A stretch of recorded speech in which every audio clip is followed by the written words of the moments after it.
West Tigers podcast, episode 458. Back by popular demand, I'm back hosting again. Speaking of hosts, I'm not sure why, but Joel, the usual host, you're a contributor tonight. How are you? This is significantly easier, Nick. I like this. You just sit here, you don't have to worry about anything, and it's all over to you. We're, I'm happy. You're sounding like one of the executives at work who like to delegate all of the work and just sit back and take all the credit. So enjoy the contributor seat. We've also got Jordan, one of our regulars. Hello, Jordan. Howdy, guys. How are we all? Not too bad. Josh Boone Burnell, how you going, mate? Good, Nick. Very excited for tonight. So looking forward to it. That's the way. And you've invited one of your mates into the pod tonight. Would you like to introduce him? Yeah, I'd like to introduce my friend Justin Baker, or Goal as I know him.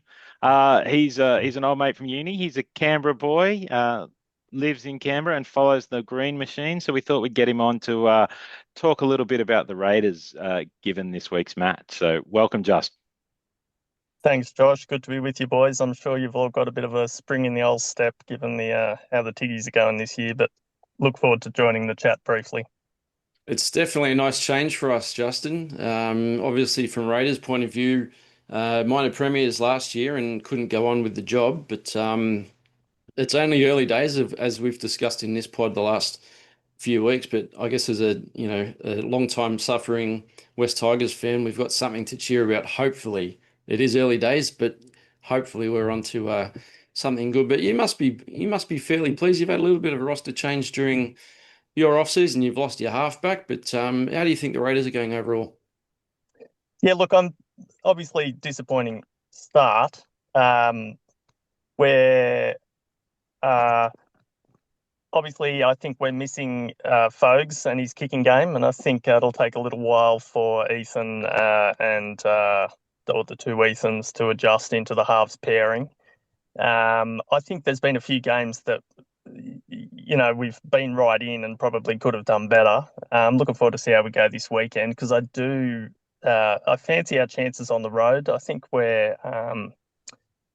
as a fan, I'm actually more confident when we're playing away from home than we are when we're playing at home in the last couple of seasons.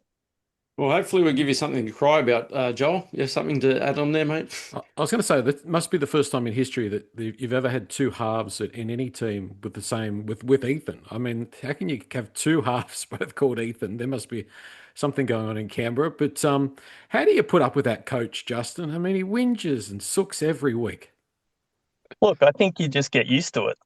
That's sticky, and you just accept that that's what's going to happen. He'll have a bit of a spray at the refs in his post-match presser, and it's sort of par for the course. And I think as a Raiders fan, you'd almost be disappointed if he didn't. Now that we're so used to it.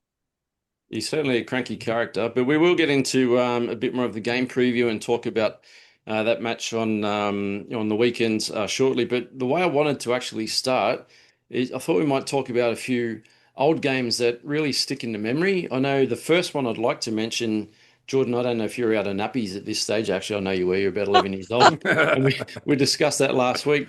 In the year 2000, so our first season, May 28th, down at Bruce Stadium, the old or Canberra Stadium. I actually hopped on a bus with some mates up here in Sydney and came down to the nation's capital.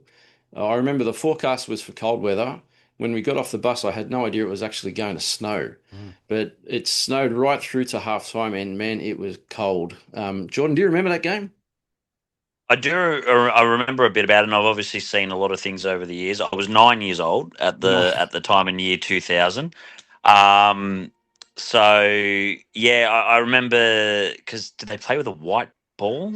Was that right? The ball was still white, and I remember a thing about Joel Kane running with the ball at one stage. But yeah, I just remember seeing a lot of snippets over the years. Every time they've talked about it playing in the snow and whatnot. But at the actual time, I probably don't remember a great deal about the game itself.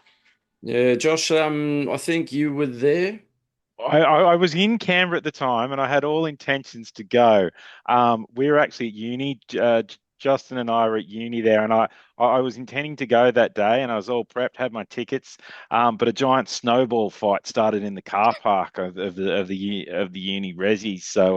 So I got distracted by that and missed the last bus from the Labour Club over to the ground. So ended up with the snow fight and ended up watching it on TV. And I've always been disappointed that I did miss the snow game. Now that it's been the only one, so I think just you were actually at the game though.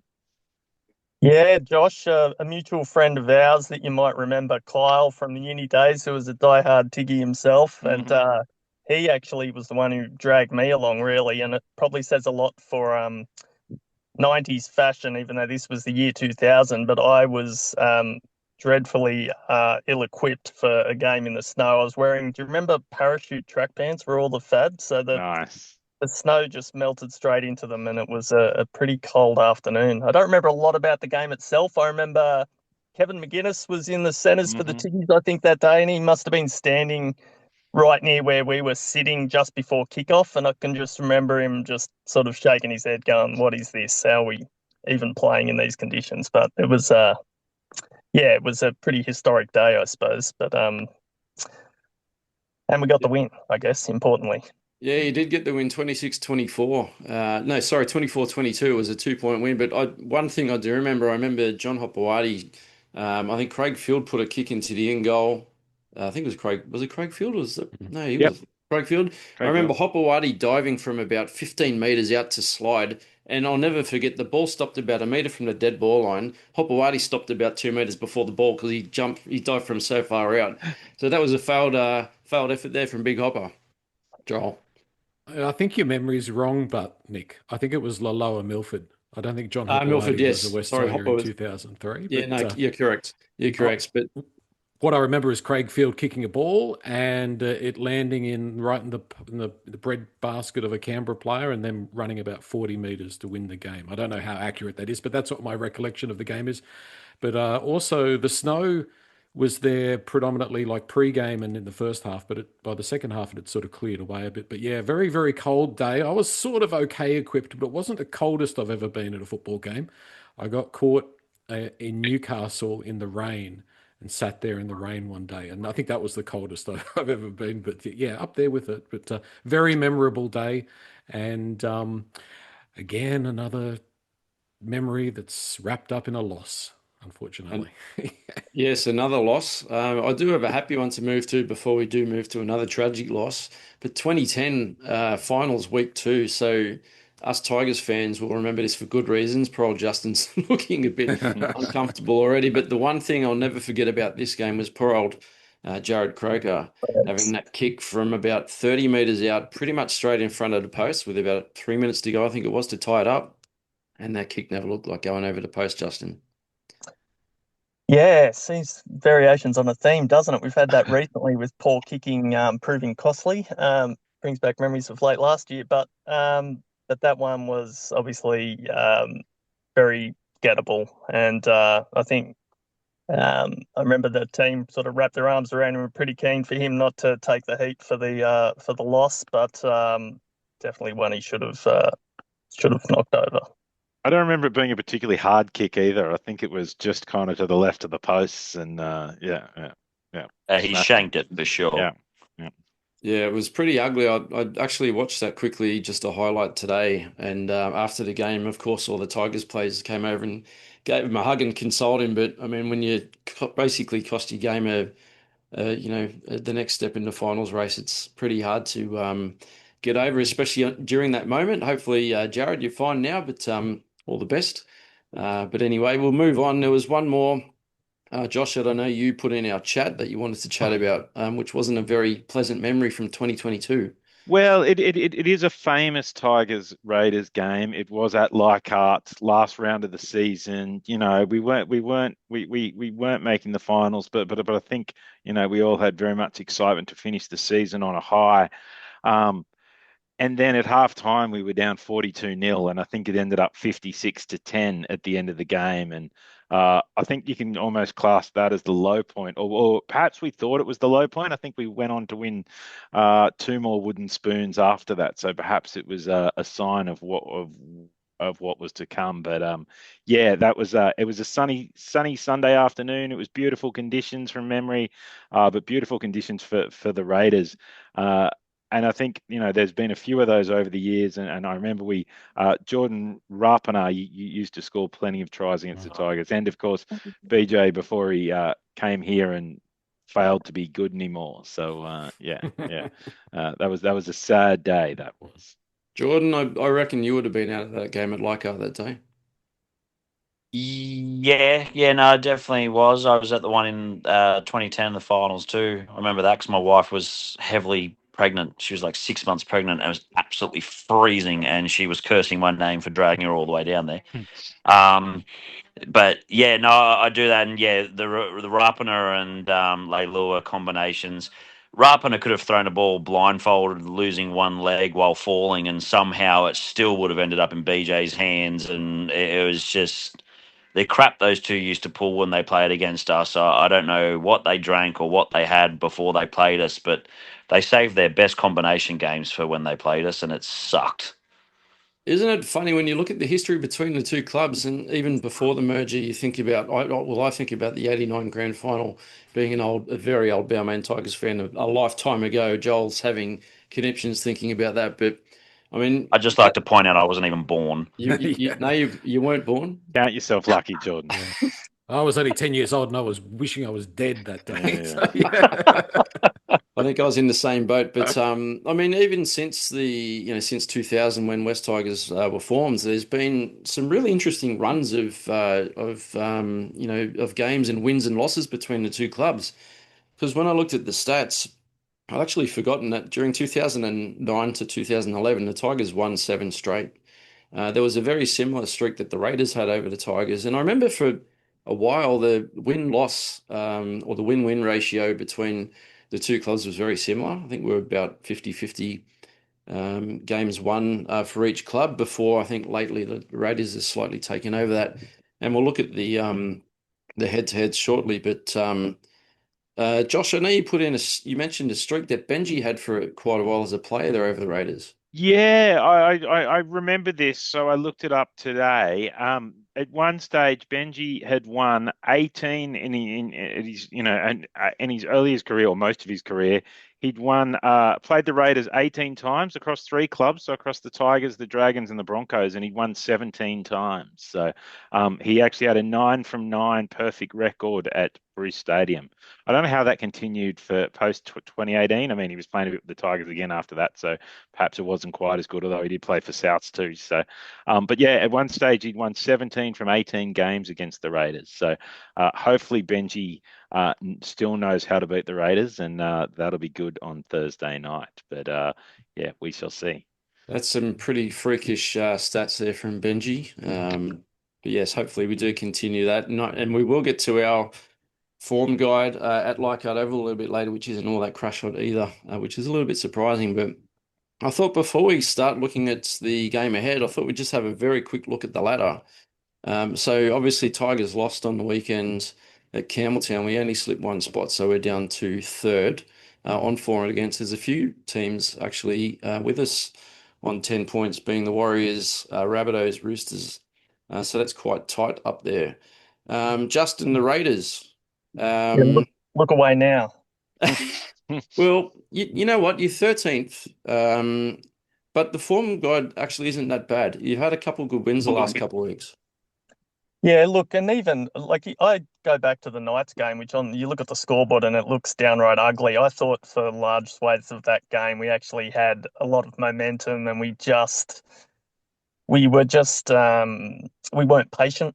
When we were on the attack and had all the momentum, we were just trying to throw a pass that didn't need to be thrown, and they really made the most of their opportunities. And it looks really ugly at the end of the game, but I felt like that was one that got away, that we could easily have won with a bit more discipline. And discipline's probably a word that rings across the season that's proved costly for us so far. You just can't struggle. You can't go down to 12 men. Frequently, because teams can just pile on 3 tries in 10 minutes against 12 men, the way the game's being played these days. And we've had problems with players going into the bin, and also just players giving away silly penalties at the wrong times of games. Exactly right. I actually watched a bit of last week's game, and I thought that was a bit seesawy, the way that one panned out too. But I was actually impressed with how the Raiders hung on there. I thought they were under a bit of pressure for a while against Melbourne. Yeah, it threatened to go the same way, didn't it? Another close one. Raiders struggle to put teams away. So when we're winning by narrow margins. You always sort of take the win, and it is good, I guess, for sort of team mentality to get up in those tight games. But some games have ended up tight when they really shouldn't have. So that's frustrating from a fan's point of view as well. Joel? Justin, you mentioned the halfback and losing Fogarty. It's taking a little while for that new combination to work. How do the fans feel about the loss of Fogarty and now obviously what he's doing at Manly, but just, the teething problems that you guys have had in the halves this year?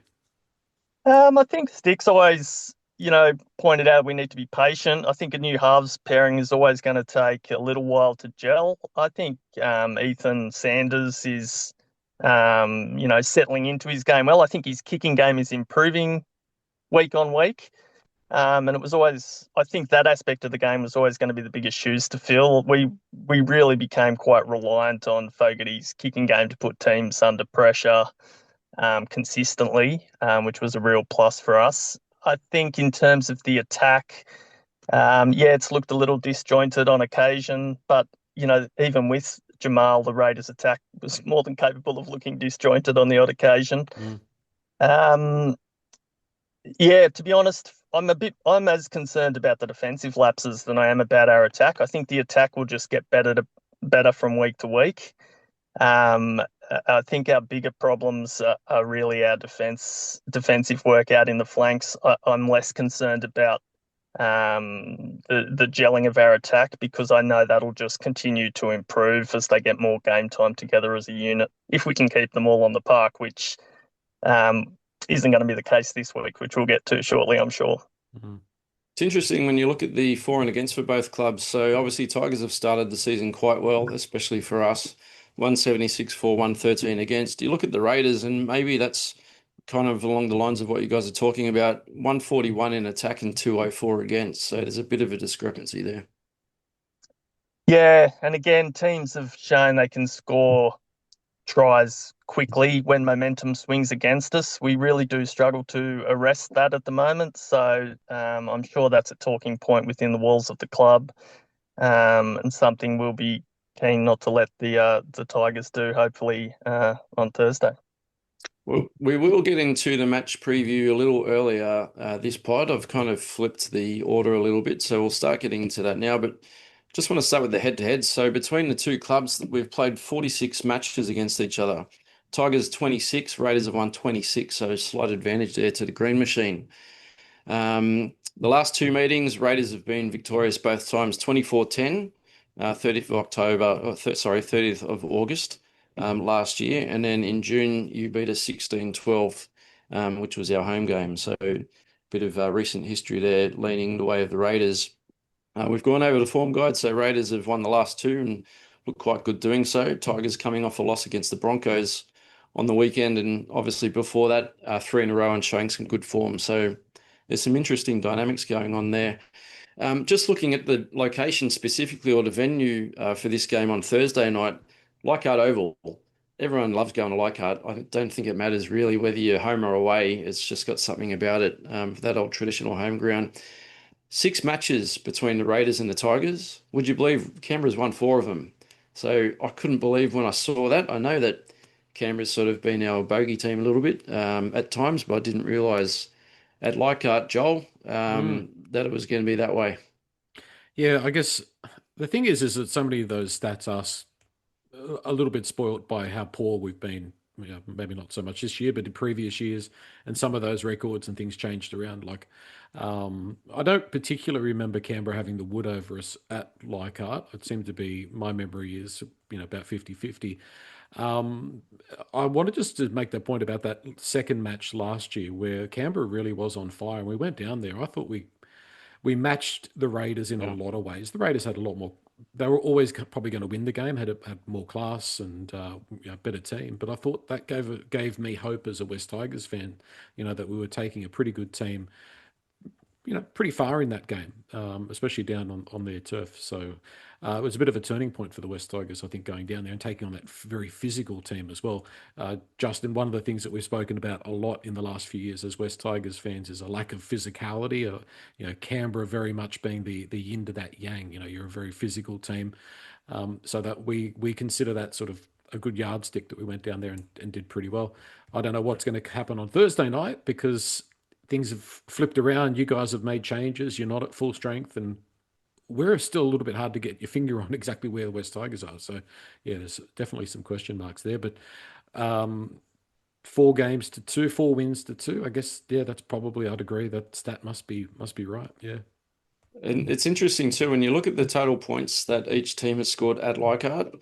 This is a hard one to say for a West Tigers fan. It's the Raiders 171, West Tigers 86, and no doubt, Josh, that 2022 blowout had a bit to do with that. Yeah. Look, and as Benji keeps saying this year, and we have to keep believing this is a different team, and we don't think about previous years. I mean, that's obviously important for the Tigers to say because you don't want to think about previous years. It's funny that the Raiders, they've won their last couple. I think they're unlucky in the wet match against the Dogs too, and I mentioned the Knights game. They were minor premiers last year. They got a lot going for them. Hudson Young out this week, Papali out this week. But for all his craziness, I do like Corey Horsburgh in the Raiders pack. I think he brings some excitement to the game, and I'll be keen to see him on Thursday night and give him a mouthful probably. But yeah, Corey, Big Red, that was almost a West Tiger, but that's another story, correct. A tale that wasn't to be. Yeah. Jordan, just want to check in with you just as we start to look at the team list. So there's been a few changes named by Benji today. So a couple of Stafford Towers back, which is an interesting one. So named into centres. I guess at the start of the year, he would have been one of our top 2 centres. So I'm actually really looking forward to watching him play. A little concerned, just given the recent run of injury issues that he's had. So I know you've seen a little bit of him in Cup. What's your thoughts on Stafford coming back this week? I'm actually surprised. I did not expect to see his name on the list, considering he didn't finish Cup the other week. With Patrick Herbert and how he played, I didn't think he probably deserved to not be in the squad. So I'm intrigued to see why. So unless he's really come good and a lot of his injury concerns are behind him for the moment, I was not expecting it. I did not expect to see him. I am concerned on that edge with Stafford only coming back, match fitness, everything else. Luke with his defensive issues. They're going to be coming up against Chris and Sasungi. And Sasungi's probably been, Justin, I don't know if he agrees or not, but I think Sasungi's been one of their better players, if not their best player. He's strong, he's damaging. If we're going to end up with a situation like we did against the Warriors, where if they target that side, they'll put points on early just by Luke's poor defensive reads. So, yeah, our team, our forward pack, which something I thought I'd never say in recent time, I think our forward pack has the wood over the Raiders at the moment. The Raiders bench looks extremely light compared to ours.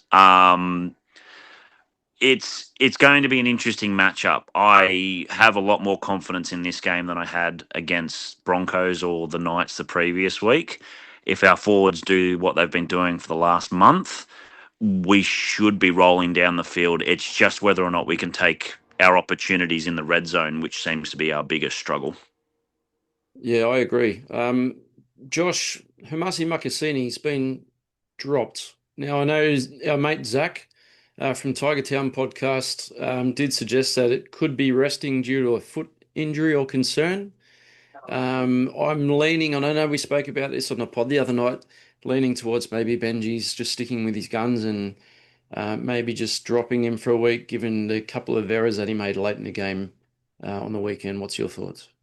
Yeah, I think he's probably been dropped. I think that's moment.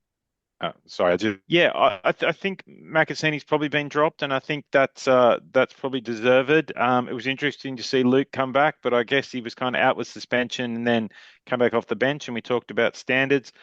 Personally, I probably would have liked to see Skelton play, but so I was surprised that Luke came back. But yeah, it'll be interesting. I think Stafford. The fact that he is back and Herbert's on the bench suggests that he is fully fit. So hopefully, I'm a fan when he's fully fit. Look, Luke's had a couple of chances. He's had some concerns, but Benji rates him, and yeah, well, hopefully he goes out and does the business. Although I am a little concerned about some of the same concerns, but I think Makasini injured or dropped probably needed a week or two off, so it's probably good for him. And yeah, I think other than Luke, though, I like the back line. I think it's the right one, and the wing position's obviously the one where there's options across the team. But I think Toa was the starting back at the starting center at the start of the year. So if he is fully fit, he comes back in. So yeah, excited to have him back. I'm a big Stafford Toa fan when he's fit. So am I. I think he's one of the best centres going around when he's at his best. I'd like to see that a bit more often than not, but I guess we'll wait and see. But just while we stick on Makasini for a minute, when you think about that wing position at West Tigers, Makasini's our best option. He was, as Benji named, from round one. I know Joshy may have another opinion, which is perfectly fine. But you bring Makasini out, who's only 18 years old, then you're looking at either Skelton and Luke Lalali. Both of them have their moments. I do like a lot of parts of Luke's game. I think he runs the ball really hard. He's not afraid at the age of 19 to take on the defensive line. He's quick, but he's short. So I guess that's, opposite to Makasini, also the opposite to Jarrell Skelton, who's such a big-bodied winger, has a great, kick return, can damage the defensive line, but also has that error in his game. So maybe it's one position where we're not 100% locked into what's our best option. But I'm looking forward to watching Hamasi develop over the rest of the year. And I just wanted to ask Justin, being a Raiders fan, have you watched much of Makasini this year, and what do you think about the kid? I'll give you a full confession. As much as I've seen every Raiders game this year, I haven't, with kids and also an AFL mad son, I don't watch a lot of other teams. So I've seen highlights. I've certainly seen enough of the Tiggies to be worried, particularly going in as under strength as we are. But obviously, I read a lot about him and see the social media chat. So obviously, he's going pretty well. Yeah, he's doing well for an 18-year-old. Jordan, did you have something to add there? Yeah, just for the sake of Makasini, like with the media pressure, Taylor May obviously came out this afternoon and told people to lay off him and give him a break. He is 18 years old. He's a schoolboy from last year. If Benji's serious, barring an injury in the outside backs, we don't see Makasini till mid to late May. We give him a break. If he does have a foot injury, give him a week or two off from playing in general. Send him back to Cup, get him to bring his confidence back, bring him against a lower quality playing group, get him to do the simple things right, then bring him back into the fold. He's 18, he's got a long career ahead of him. This is where we've got to fix development issues that we've had in the past instead of just going, we're going to throw, especially at the speed of the game this year. We need to look after his development, give him 4 or 5 weeks to find his confidence again, and then bring him back into the fold when the team's sort of kind of still rolling. I think it would be best for him that we don't see him for about a month. You may be right. We'll wait and see what Benji does. Just moving into the halves there, Joel, no change. Dewey and Romy, 6 and 7, which is good. Interesting, I did see Fox League posted today in social media that they had their halfback power rankings up, and believe it or not, Adam Dewey's number 1, ahead of a long list, including Nathan Cleary. Well, I'm not surprised. I mean, he's playing very, very well. He's an attacking threat. He busts the line. He does a lot of good stuff. He's not playing really a halfback game, so that's a little bit. The data is a little bit skewed. And I'm not saying that he's not a good halfback. I'm not saying he's not doing a good job. The debate has always been, do we need someone who's more of a traditional halfback there? And then if we were to do that, where does Adam Dewey fit in? Because you've got Luai sitting there on a whole lot of money. And it's a very, very strange debate. I'm really, really proud of Adam Dewey. I thought he's doing really well this year. My only concern is the way that he plays and the way that we play with him in that position sustainable over the course of a year, and the correct application for if we were to play semi-final football, etc. Yeah, it's not a knock on him at all. I like those stats. I think they're right. I think other teams would go. We can ask Justin. He hasn't seen obviously a lot of the Tigers, but I'm sure he's thinking to himself, well, when he looks through the Tigers team, we have to shut down Appy, we have to shut down Jerome Luai and Buller, and then you've got this guy called Dewey who sort of makes these breaks and is a constant attacking threat as well. So it's going to be interesting how this unfolds through the rest of the year. And coming back to that point that we made the other day, I don't know if we can afford to really move him to lock. So I think he's going to be in that position for a while, pending injuries. And just one quick thing quickly on Macassini. I wonder if, in hindsight, we haven't handled that very well. He did really, really well in that trial. He's got lots of raps. He did well in his debut last year. But, maybe this was a situation where, you could see he was getting targeted, getting a bit beat up. Maybe we kind of should have gone to that strategy a little bit earlier, given that we've got Skelton up our sleeve and we've had Luke Lily. Obviously, Tavana's on that contract where we can't use him unless we need that dispensation until a little bit later on. But yeah, in hindsight, maybe we kind of should have eased him in a little bit more. But the hindsight's got 20/20 vision. And I think it may have been Taylor May came out today. I think I saw something on an Instagram post that he came out publicly in defense of Macassini and did say that I don't think he called us keyboard warriors, but he said there's been a lot of talk about what Macassini did. And I know it was only a couple of mistakes, but, I guess they were at bad times of the game.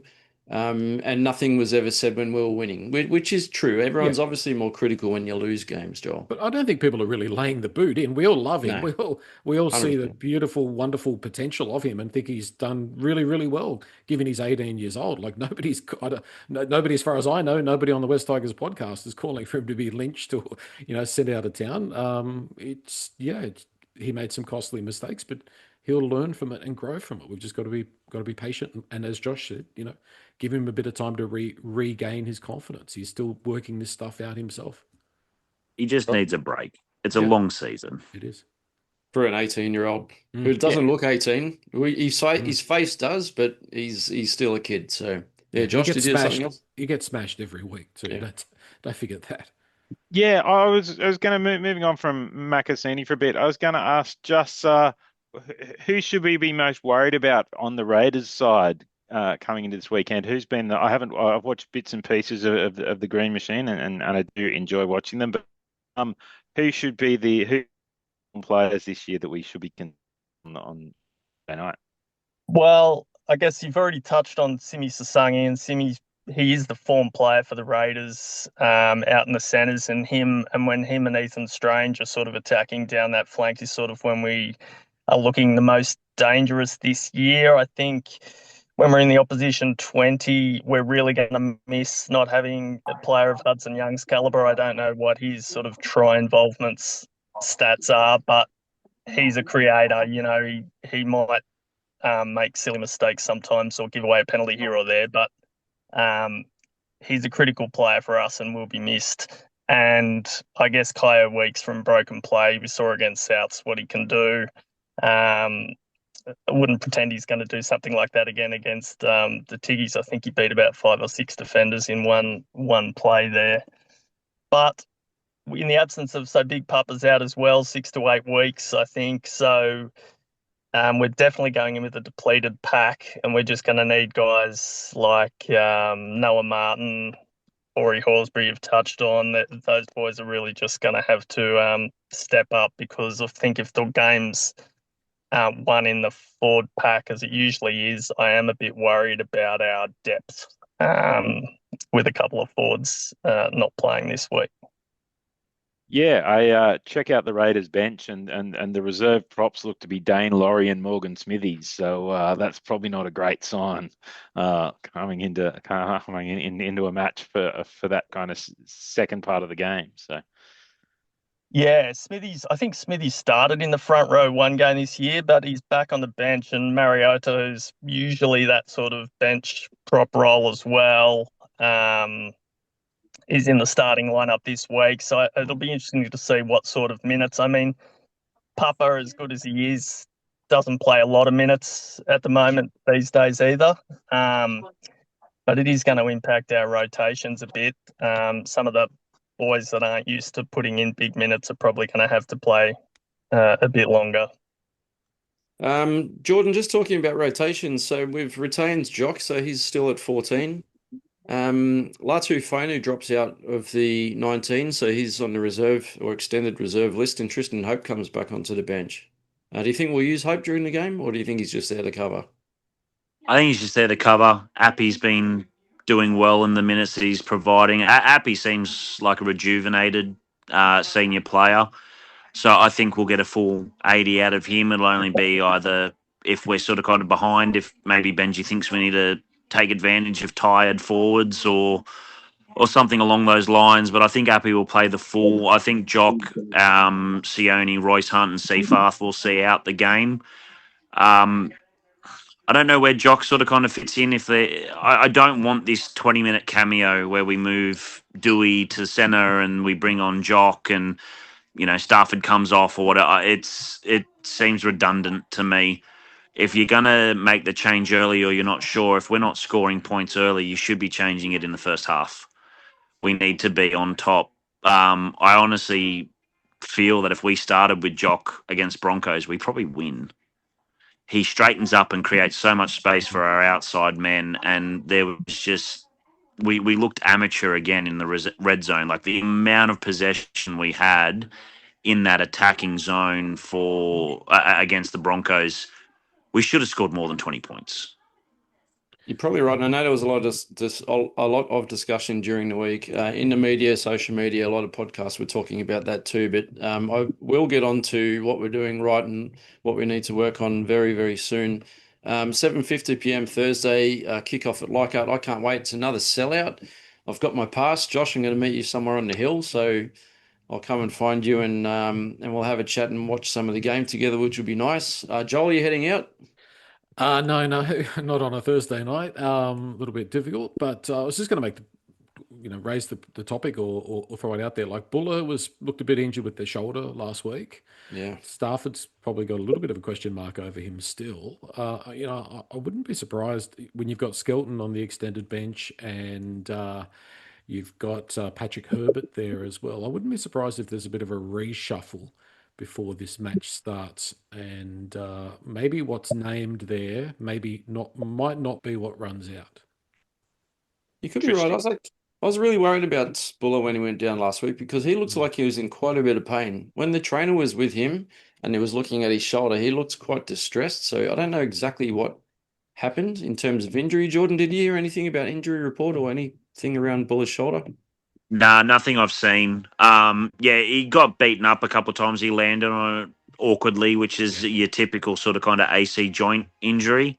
But no, nothing that's been reported. He was in photos earlier today when they were all in their sort of kind of black training jumpers. So fingers crossed he makes a great recovery like Samuela did. I thought Samuela was absolutely no chance against Brisbane. I saw him in the knee brace at the Sherwood afterward, and he looked 1,000,000 to 1 to play, and then he ended up having an absolute blinder. So, yeah, nothing that I've seen so far, but that concerns me. I would assume Taruva goes to fullback if that ended up being Buller coming out, which weakens us quite a lot.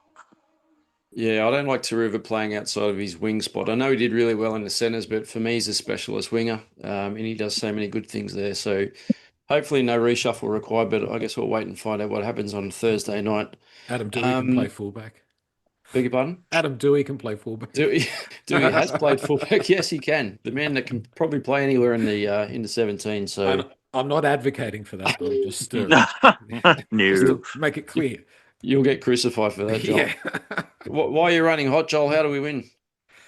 Well, as has been mentioned, forwards. I mean, look, I look at Canberra over the last 5 years, or the last, they made that grand final, and since then, they have been a very physical team, very physically imposing up front, and I like their backs. They've got some dangerous threats, but I think, as we've said, we've got to match them up front. And as Josh said, he's pretty confident that we will. So I think we're actually two pretty evenly placed teams. And if you look at the trajectory that I think Canberra's on, I think they're bottom half of the top eight, and we're probably around that as well. Fingers crossed and touch wood. So I don't think there'll be a lot in it.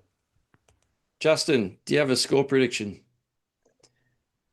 Oh, gee, depends if I'm picking with my head or my heart. I guess. I still think we'll be competitive. I do fancy our chances on the road. Tigers are also carrying the weight of expectations. It's probably been a while since you've gone into a game paying $1.53 or whatever you are for this week.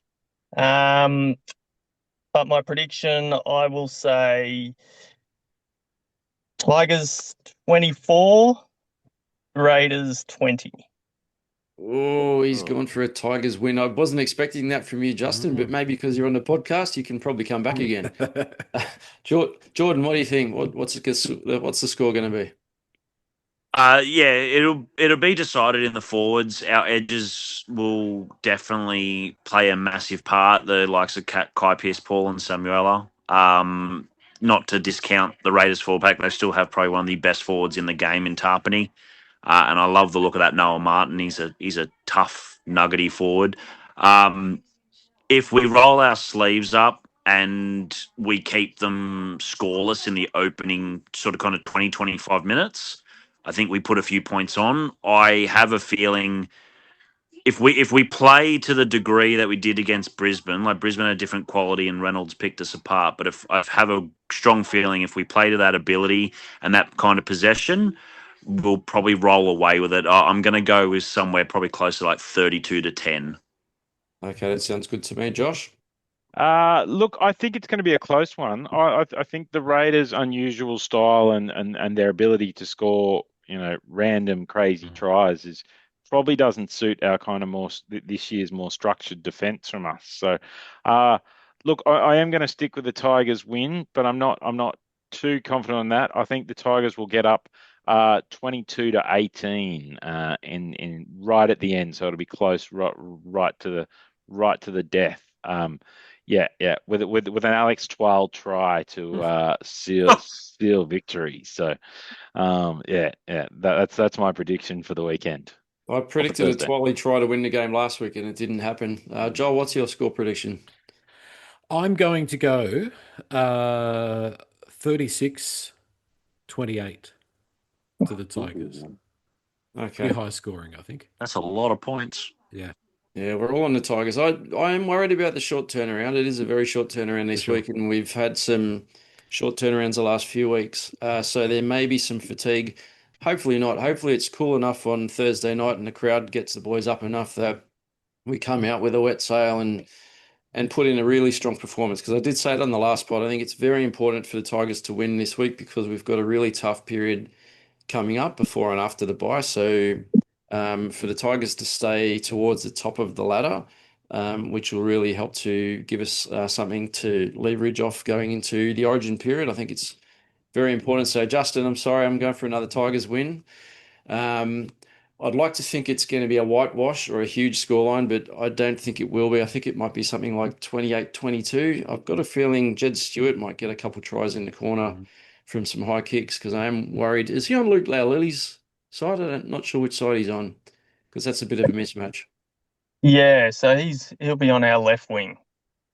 Yeah. I think. So opposite one to Luke, so that should be okay for us. Okay. Yeah. Can I ask just quickly, sorry, I was surprised you didn't haven't touched on or do you think there's a particular vulnerability for our backs under the high ball? And do you think that's something the Tigers will particularly be looking to exploit? Because from my perspective, watching us week in, week out, I've thought we've been pretty shaky down back under the high ball. I think KO Weeks is obviously up and down under the high ball. I thought that Tamale struggled a bit, but I think he dropped himself as he dropped himself for this weekend. And Seb Chris is Seb Chris. So no, I definitely think it's an option. I think Adam can put up some of bombs, which I think uh, hopefully we see a bit of on the weekend. And I think we've got some guys in Buller and Sam Fainu who are obviously good under the high ball, chasing through. Luke Lely not so much, given he's about 3'7". But look, I think the Tigers will definitely have to use that tactic, especially because we struggled to score points last week. So I think that will be something you'll see a fair bit. Plus, we're playing at Leichhardt, so the noise from the hill from about 5 meters away is always a challenge for people receiving those kicks. So, yeah, good call. It'll definitely be in the centre third. It won't be in the wings. We've got two of the shortest wingers this week. It'll be in between that centre second row spot where we target for like KPP and Fainu, because that seems to be a ploy. We're kicking for those two to either bat it back or get up to it, and they've just got the height. But wingers, I think you'll have us covered. But yeah, it'll be in that centre third kind of section that we'll probably target it with the high ball. It's going to be very interesting to see how this one plays out. I'm looking forward to it. Now, I'm not going to spend too much time on our weeks ahead because I know we covered this on the last pod, but I'm calling this 7 weeks to show our stripes because the next 7 weeks, which includes the bye, is pretty tough for West Tigers. So we obviously start with Raiders this Thursday night at Leichhardt, Sharks away, Storm away, Manly at home, which is Magic Round, so that's not really a home game. Then the bye. And then we've got the Dogs and Panthers, both at Combank following the bye. So really tough period. And I honestly do think this is going to be a true test for our footy team. And we'll probably get a good idea, Jordan, of where we're standing in about 7 weeks from now. Yeah, we definitely need to jag probably comfortably 3 wins out of the next 4 if we want to have a serious contender for being in that top 4 section. The Sharks game probably concerns me the most out of the next 3-4 games. Penrith, we upset Penrith at the best of times as well. It's hard. Our consistent, like we've had 2 losses for a maximum of 5 points. So it's just whether or not we've changed completely and how the season goes on. Hopefully the fitness that we've shown at the start of the season is going to be the deciding factor leading into the year. And hopefully when we go against Melbourne, they don't find their mojo and decide to turn it on against us. So, yeah, the Sharks at Shark Park will probably be the biggest test. But, yeah, 3 out of the next 4 games would be great, and then we set ourselves up. Yes, there's no easy games in the NRL, but we'll definitely see how we go the next 7 weeks, which will be quite telling. Now, before we wrap up, I wanted to do a shout out to an Instagram page called League Eye Test. Now, I personally might be a bit slow, but I hadn't heard of them until a couple of days ago when they tagged our West Tigers podcast page in a post. Now, the post was all about West Tigers and our stats for 2026. And when you actually read it, and it's quite in depth, I don't know who these guys are or how they put their stats together, but very, very impressive. Now, these are all stats that I've had a look at that I don't think we've been at this end of the table in regards to these statistics for a long, long time. The first one, they're talking about offloads per 150 platables. So there's generally more than 150 platables in a game. But when they try to square it up against the rest of the competition, they take it at 150 platables to get their stats. So offloads, West Tigers are leading at 15.2. And when you compare that to the Premiers, the Broncos are at 5.3. Wow. That's a massive difference. And you can tell the way that Benji's got the boys playing. There's a lot of passing. And when I read that stat, it made me think back, Joel, to a couple of years ago when Sheensy was at the helm and Benji was his assistant. And I know things didn't end well with Sheensy, but I remember a comment that Sheensy at training wouldn't let the boys stop until they had 200 passes each. Kind of makes me think Benji's kind of taken that and twisted it into his own Benji ball. I know he doesn't like that term, but maybe similar sort of philosophy there. Yeah, 100%. I mean, it's amazing, isn't it, that that you've got one team that's an attacking powerhouse in Brisbane. Like they are a team that most I'm sure Justin agrees. Most of us are pretty scared of playing. They've only got the 5 with at 3 times that many offloads. The only thing I would say is that would be skewed with our side to side and going around in circles a little bit. It may not be effective offloads. Like if there was a metric for effective offloads, it may be a different story. The next one may be something around that. So the next one's in regards to field position. Right. So the West Tigers are currently 3rd in meters per run, behind only the Roosters and the Bulldogs. Yeah. One of their stats, they actually had a heat map of where the West Tigers are playing their matches or their games, and the majority of it is in the opposition's half, whereas a lot of other teams, it's from within their own half and out. So in terms of where we're making it up the field, and you can see it in how dominant our forwards have been this year, we've certainly turned the table there. So Justin, look out. The West Tigers big boys are coming to get those little tiny Raiders on Thursday night at Leichhardt. Can't wait to see that.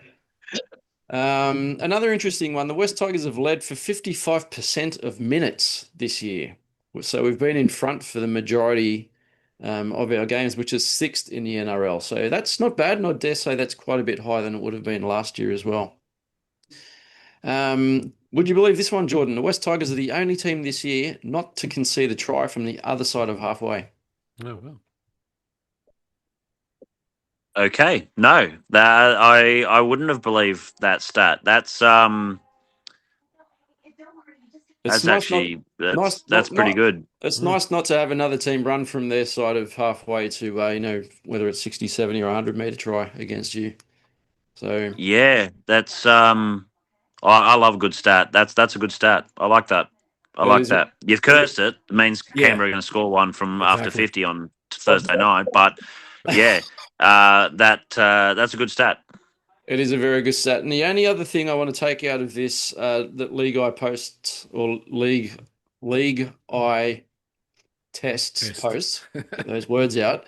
They made a very good comment. They said, yes, the Tigers lost, but we shouldn't lose sight of the bigger picture. And right now, I'd be focusing on processes over results. And I think that is a brilliant way of putting it, because I think we're all in a little bit of panic mode after the game against the Broncos. Yes, it was a game that we dominated in terms of field position.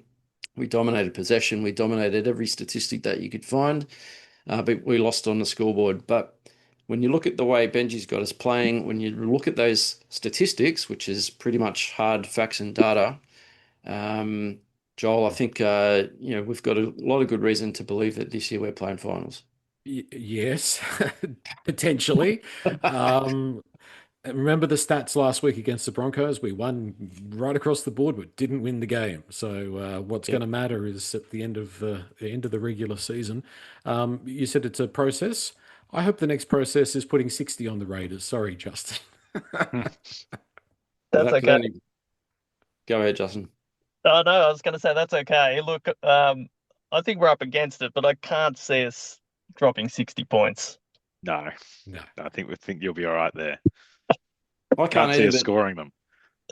Well, stranger things have happened, so you never know. That's right. Um, We'll come Mate, out and if lose we by get 60. beat by 60 points and they score past halfway, I'm coming after you two, because everyone jumped on my back for over a year on the 3 straight thing, and I'm just going to come after you two for those comments. Come at us, Jordan. That's it.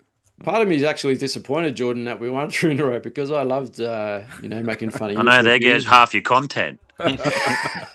It was good fun. Speaking of good fun, I've had a good night. So, Justin, thank you very much for jumping on. Nice to have someone from the opposition team come on to a West Tigers podcast. Like Josh, I also have a soft spot for the Green Machine, apart from 89, of course. But they're a fun team to watch, and it was nice watching them do really well last year, and hopefully it's the Tigers' turn. But thank you for coming on. Thanks, fellas. Good luck for the season. Maybe just not this week, but it is good to see that Tiggy's up in the top of the ladder. It's been a while. It has been a very long while. You're All our telling hair us. colours changed. Thank you, boys. Good fun. Thanks, Nick. Nick. Thanks all. See you, boys. Thanks, guys.